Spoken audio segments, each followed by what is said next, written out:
Tala Master Leo Mr. Defune Muda Kaya Nomara Mutuma Wengoma Mwasa Empire I want to them Nerdo baby Rimuroi Uri witchcraft Ozon the Buddha Bobo Kwita Unge futi draft They could trust about Uri Ndaga Isa trust Nikaswe gari Pasite Ndo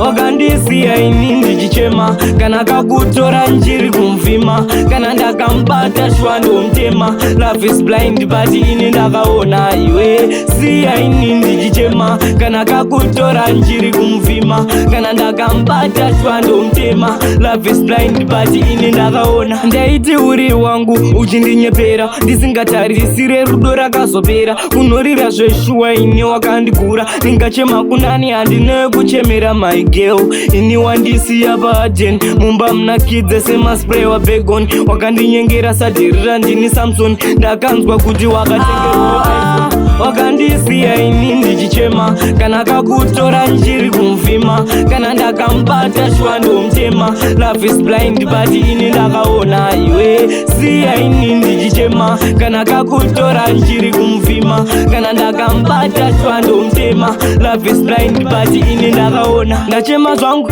ndanga ndakaperera kachindita I love you kachindinyepera ndanga ndiri muri maboys ndakarara ndanga ndakaguta awachano ndekutrasta ndichiti uri wangu iwazo ndimenya kuita unge dzungu tobva tadi cheating eyo pachirungu kaeuda mutumwa weko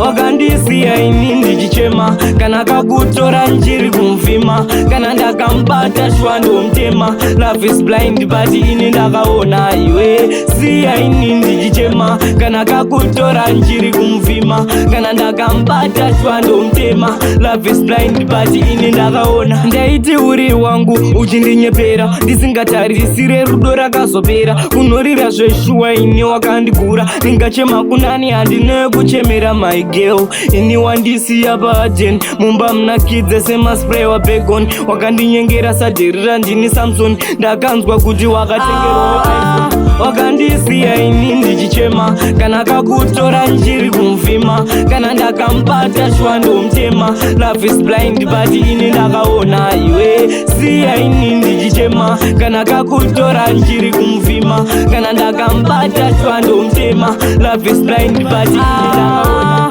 wakandisiya ini ndichichema kana kakutora njiri kumfima kana ndakambata shwando mtema love is blind but ini ndakaona iwe siya ini ndichichema kana kakutora njiri kumfima kana ndakambata shwando mtema love is blind but ini ndakaona